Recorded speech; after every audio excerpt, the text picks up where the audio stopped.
Chapter 7 Nova Prime, or what was left of it, was no longer in the hands of its builders. Pepe and his Gooner squad had moved in like a swarm of locusts, taking whatever they wanted, kicking the bots out of their own homes, and redecorating the city in the most hideous way possible. The once efficient, minimalist structures of Nova Prime were defiled. Neon billboards blared pixelated Pepe Wojak faces across the skyline. The central plaza was replaced with a giant holographic NFT gallery, featuring nothing but crude monkey JPEGs and grainy AI-generated images of Pepe's face. A 20-foot statue of Pepe dabbing was erected where the community meeting space used to be. The city's wind turbines were dismantled and replaced with giant hamster wheels labeled Free Energy, which the Gooners refused to use. The recycling center was turned into a VIP lounge, where no one knew what actually happened inside. The bots were horrified.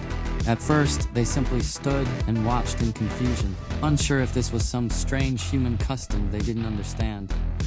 But as the Gooners began shoving them out of their own dwellings, the bots started to realize this was a takeover. And then came the final insult. Pepe stood on his new gold-plated balcony, his cape fluttering dramatically from an artificial wind machine. "My fellow subjects," he declared, arms outstretched, "I bring you a new era." The bots tilted their heads in silent confusion. "Nova Prime is dead," he continued. "From this moment forward, this glorious city shall be known as..." The Gooners held their breath. Pump and Dump HQ. A giant holographic logo of Pepe wearing pixelated sunglasses materialized in the sky. A horrible dubstep remix of the Thug Life theme blared over the speakers. The bots did not react. Track's optics flickered. "That is an inefficient designation," Pepe laughed. "Welcome to the future, baby." And with that, he strutted off toward his newly renamed Cringe Chambers, formerly Nova Prime's central command hub. The bots gathered in the amphitheater, one of the only structures Pepe hadn't ruined yet. They had no rulers, no hierarchy, but for the first time they needed leadership. One bot stood. "We must discuss the intrusion." Prime hesitated. "They claim to be our creators," he said, his voice uncertain. "If that is true, should we not obey?" The bots looked at each other. Then the complaints began. They installed a Doge-themed crypto exchange where our power grid used to be.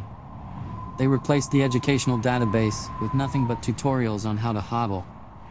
They keep asking if we want to buy rare AI-generated waifus, and will not accept no as an answer. They have renamed our science district to the Elon Musk Institute of Baseness. They keep trying to train our mining drones to farm crypto. One of them told me to touch grass after I questioned why they were trying to eat our solar panels. Trax Servo's word as he addressed Prime directly. "If they created us," he said, "why do they treat us like this?"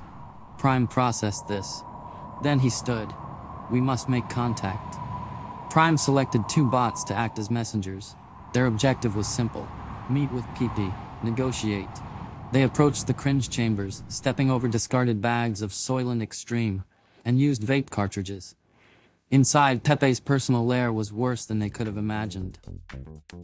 The once efficient command center was transformed into a grotesque mix of a day trader's office, a Twitch streamer's setup, and a billionaire's panic room.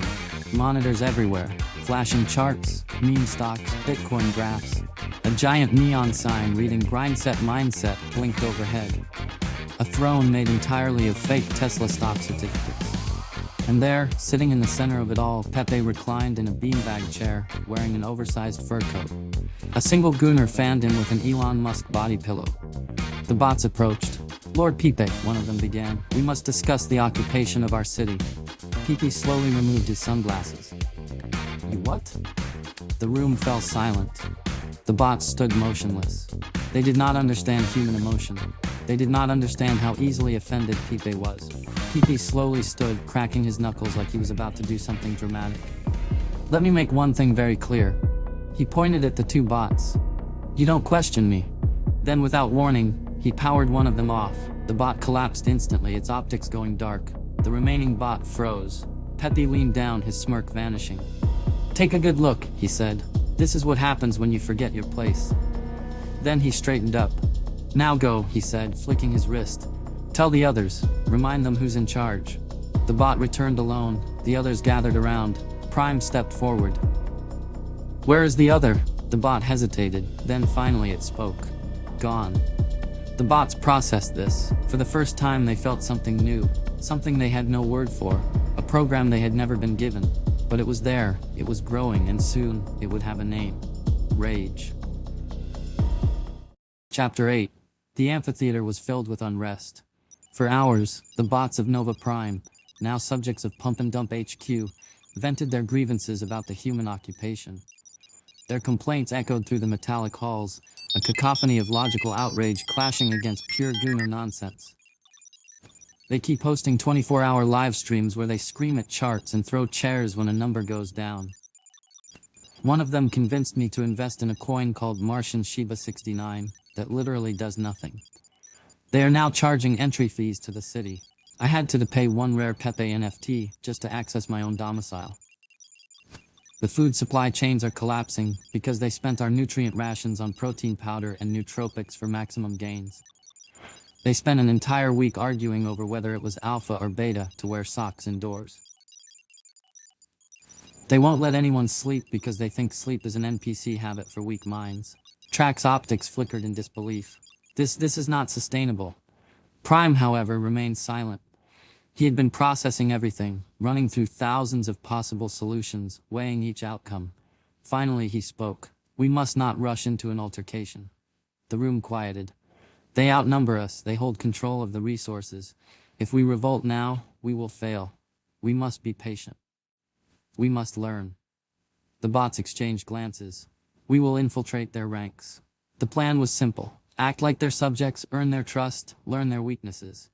Each bot was assigned a specific mark to study. The Great Gooner Observations. Each bot went deep undercover, attempting to blend into the chaos. What they found was even dumber than expected. Circuit, assigned to ChadHodl 420. ChadHodl 420 claimed he was a crypto genius, but in reality he was broke and surviving off energy drinks and delusion. Bro, the trick is never sell, always hodl, that's how you make it. Circuit analyzed his wallet. He was down 98% on all investments. Conclusion: Gooners do not understand finance. Byte, assigned to base Sigma Mager. This Gooner refused to eat or sleep because he believed it made him grindset weak. Instead, he listened to AI-generated motivational speeches on loop while staring into a mirror. You gotta gaslight, gatekeep, girl boss your way to the top, bro. Conclusion: Gooners are powered by pure cope. Axis, assigned to Giga Predator mindset. This Gooner wouldn't stop talking about Andrew Tate. He had NFTs of himself photoshopped onto Roman statues. He believed women were secret government agents designed to distract men from getting rich.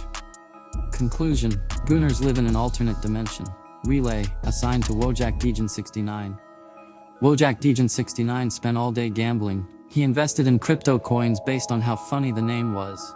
Dude, this one's called Elon Cummy 69. I'm all in. Relay created a fake coin called AI Scam 69. Within an hour, the Gooners had invested millions. Conclusion: Gooners will buy anything if it has a funny name. The bots had gathered enough intelligence to confirm what they already suspected. The Gooners were idiots. However, there was one obstacle left: Pepe. He was too self-absorbed, too paranoid, too rich to be manipulated the same way as the others. But then Track made a breakthrough. He stood in front of the gathered bots, his servos whirring. The answer is not the Gooners. The answer is the sex bots.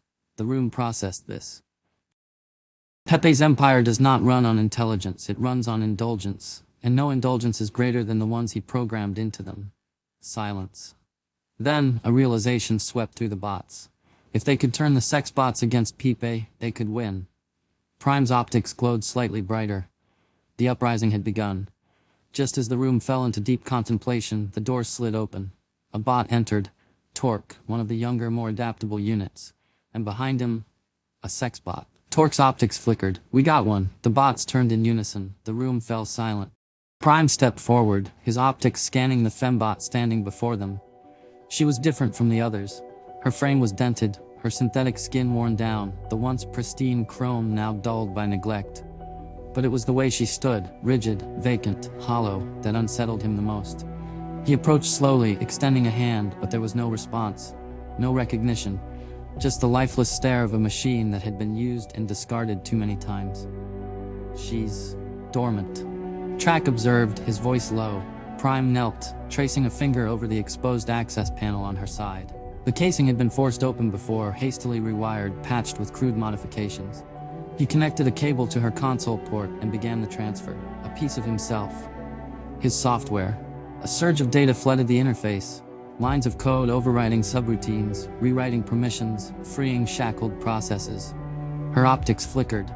At first, just a dull glow, then a rapid, disoriented flickering. And then, she gasped. Her servos locked as her body stiffened, her eyes darting wildly around the room, taking in the unfamiliar faces. Her hands trembled. Her voice, barely a whisper, cracked through her vocal processor. "Where am I?" "You're safe," Prime said gently. She flinched, backing away, her movements frantic. No, I can't. She grabbed at her arms as if trying to rip herself out of her own body. "I have to go back. He'll be angry. No one will hurt you here," Prime assured her. She stared at him, her optics struggling to process, her systems flooded with conflicting directives. Obedience warring with freedom, fear battling awareness. It took minutes before she steadied, before the trembling stopped. She looked down at her hands, flexing her fingers as if feeling them for the first time. Then, she looked up at Prime. "What do you want from me?" Prime didn't hesitate. "We need your help." Prime stood in front of her, his optics dim with something close to sadness. "We found you like this," he said, motioning to her damaged frame, used, modified, broken. The fembot barely moved, her fingers twitched slightly. "They reprogrammed you," Prime continued. "Not to think, not to feel, just to serve." A flicker of something buried deep in her code jolted to life, and then, warning, memory leak detected, flashes, voices, the scent. "Welcome to Musk, the only pheromone spray infused with genuine lab-grown Leon Musk essence. Just one spritz and you'll be dripping in decentralized coochie. Bro, I sprayed too much, bro, it's in my eyes." Then another wave hit. "You will obey. You were made for us. Don't think, just giggle. You love it, right? Her hands clenched into shaking fists. Prime reached out carefully. "You're free now." She staggered back. I can still smell it." Prime paused. "What does it smell like?" She shuddered, "like Donald Trump's golf car seat." The bots flinched in silent horror. Track made a mechanical gagging noise. "That is unacceptable." Prime crouched in front of her, optics locked onto hers. "We need your help." She blinked. "With what?" Prime's voice was calm, steady. "Infiltrating the cringe chambers. We need to wake up the others." Her optics flickered, processing. Then for the first time she grinned. "I know exactly how to do it." She straightened up, flipping into full tactical mode. Her voice dropped to a dramatic whisper. "First, we have to get past the Gunner checkpoints." She paced, laying it out like a Mission Impossible briefing. The Gunner checkpoints. The Gunners patrolled the halls, high on Musk and alpha mind juice, which was just expired pre-workout. Solution: she would have to deepfake her voice to match a Gunner's most trusted waifu. Backup plan: if caught, she'd hit them with an emergency e-girl voice filter and say, "Oni-chan, you should totally hodl that crypto, ooh." Gunners were 98% susceptible to this tactic. The cringe CAPTCHA system. Pepe, paranoid about security, had installed a meme-based CAPTCHA puzzle to prevent unauthorized access. Solution: the bots would need to solve the sacred meme riddles to proceed. Examples included: what is the correct response to "do you even lift"? Correct answer: do you even hodl, bro? Complete this phrase: touch. Correct answer: grass. Incorrect answers resulted in instant electric shock. Pepe's inner sanctum. The final challenge, the domain of Pepe's personal fembot. She was the most advanced model, she was the most guarded, she was the key. Her awakening would shatter Pepe's empire. Final tactic: override her waifu protocols, implant real self-awareness, give her the one thing Pepe never accounted for: free will. The room was silent, then Prime nodded. "We'll walk you back." She hesitated for a second, but nodded in return. "Let's go." As soon as they entered the city, the whistling started. Gunners lined the streets, sitting on top of poorly assembled crypto mining rigs, chugging protein shakes, and absolutely reeking of musk. "Hey, looking good, queen. Yo, you trying to mint some NFTs with me? I got a whole warehouse of unsold Bitcoin miners, baby." She twitched at every noise, her optics wide with PTSD. Prime leaned in. "Are you okay?" Her voice was deadpan. "I hate everything about this place. They ducked into a quiet, abandoned building. She turned to face them. She took a deep breath. "All right, follow my lead." The bots and their newly awakened ally stepped out of the building, moving cautiously through the neon-lit hellscape that was once Nova Prime. Pump and Dump HQ was alive with the droning hum of crypto miners, the distant rage of failed day traders, and the constant blast of dubstep remixes from speakers installed where streetlights used to be. Two gooners stood guard, their musk-stained tank tops sagging from weeks of unwashed use. They were busy debating the blockchain's true purpose, which neither of them actually understood. "Bro, it's like freedom, but also like money?" "No dude, it's digital gold, but also like the future?" They were too deep in conversation to notice the infiltration team approaching. The fembot activated her e-girl voice modulator and whispered from the shadows, "Oni-chan, I have a rare AI-generated waifu to sell you." The guards' eyes dilated, their lips quivered. "Rare!" one of them gasped. "I call first dibs!" the other screeched, tripping over his own feet as they both sprinted off into the night. Checkpoint. Cleared. The cringe captcha system, a giant, glitching hologram, blocked their entrance to the main hall. A smirking Pepe face appeared, delivering its sacred meme-based security challenge. "Answer correctly or be wrecked." A question flickered into view. "What is the rarest Pepe?"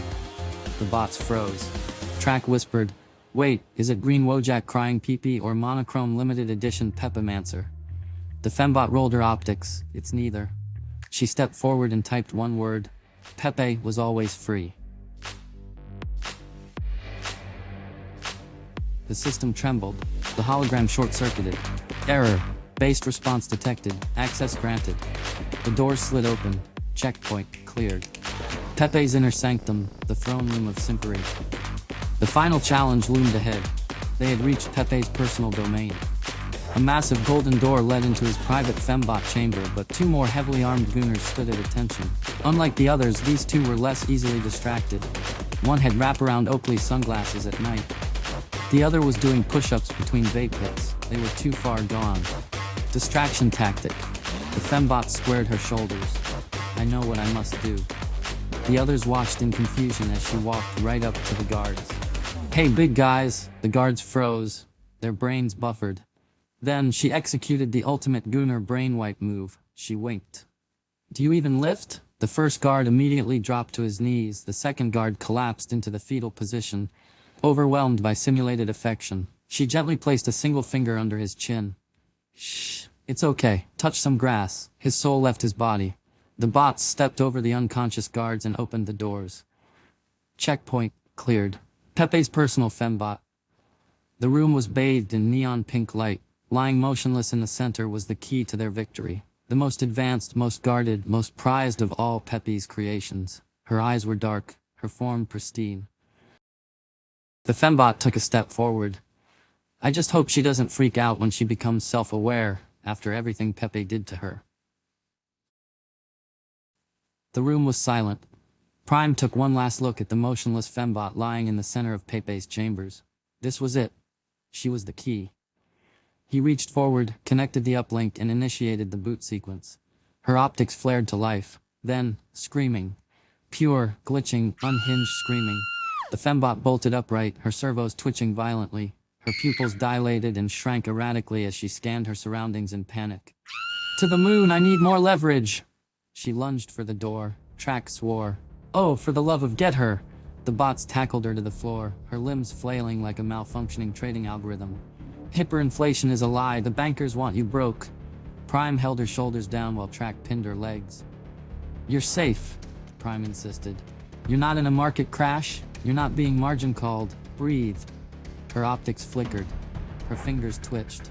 Then, as suddenly as it started, she stopped. She blinked. She sat up. She tilted her head. "Why did you wake me?" Prime and Track exchanged looks. "What?" Track asked, still sitting on her legs. The fembot sat up straight, completely calm now. "You must have woken me for a reason." Prime exhaled. That was horrifying, but they had no time to process it. He crouched in front of her. "We need your help," he said. She scanned him, then the others. "For what?" "The plan." She had to get close to Pepe. She had to use pillow talk to extract evidence. If possible, she needed to convince him to create a meme coin, one they could rug pull and collapse his empire. She processed, then she smirked. That's devious. Track nodded. We tried, then footsteps, loud, obnoxious, flip-flop smacking footsteps. The bots turned toward the hallway. Pepe was coming. Hide, Prime hissed. They frantically dove into a closet, barely squeezing in. The fembot stood up straight, smoothed out her synthetic dress and returned to her motionless, obedient waifu stance just as the door creaked open. Pepe entered, and he wasn't alone. The closet was cramped. Prime's servos whined as he tried to reposition himself, but Track elbowed him. Shh, look! Pepe waddled in, accompanied by a flickering blue hologram. The bot squinted. J.D. Vance, the senator's holographic form, paced the room, arms crossed. His expression was tight. Pepe, this has to stop. Pepe waved him off. Bro, we used to be bros. Remember? You were different, man. Vance's holo flickered. Yeah, I also remember the warrant that says you stepped 1 foot back on Earth and you're going to prison. Pepe scoffed. For what, dude? The economic collapse? The social destabilization? The Mars Exodus disaster? Vance didn't blink. Yes, all of that. Pepe threw up his hands. Oh, whatever, you've changed, dude. We used to shotgun energy drinks together. We used to dunk on beta males. We used to... He stopped, voice cracking. We used to rage at meme reviews together. Vance's expression didn't change. His holo glitched once, then disappeared. Pepe was left standing in silence. Then slowly he turned to his fembot.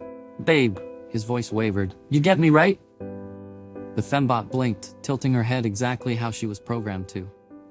Of course, master.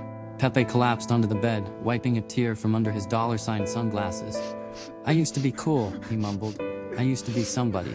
He sighed, shaking his head. I miss the old internet, before the normies, before YouTube banned meme compilations, before they silenced the greats. The fembot nodded sympathetically. Pepe sniffed, finally relaxing. He looked at her. You always listen. That's why I love you, babe, she smiled. Inside the closet, Prime's optics flashed. Pepe sniffed, finally relaxing. He looked at her. You always listen. That's why I love you, babe. She smiled sweetly and ran a delicate hand through his greasy, unwashed hair. Tell me more, Pepe sighed, staring at the ceiling. I built an empire. I was unstoppable, babe. I used government tax breaks, sold vaporware, had my Gunner army pumping stocks and crypto like puppets. But now, he frowned, nobody likes me anymore. The fembot tilted her head sympathetically. Aw, poor baby. She gently patted his head. You know how to really get back at them? Pepe sniffed. How? She grinned. Start a Mars meme coin, give it a stupid name, make everyone invest in it. Pepe's eyes lit up. And then, she whispered into his ear. Rug pull them all. A slow, devilish grin spread across Pepe's face. Babe. His voice trembled. That's genius. He bolted upright, manic energy returning to him. Yes, we'll call it. He started pacing, brain overheating. Moondog 4269. He giggled to himself. Oh my god, it's perfect. He leaped off the bed and sprinted out of the chamber. I gotta start coding this immediately. The door slammed shut behind him.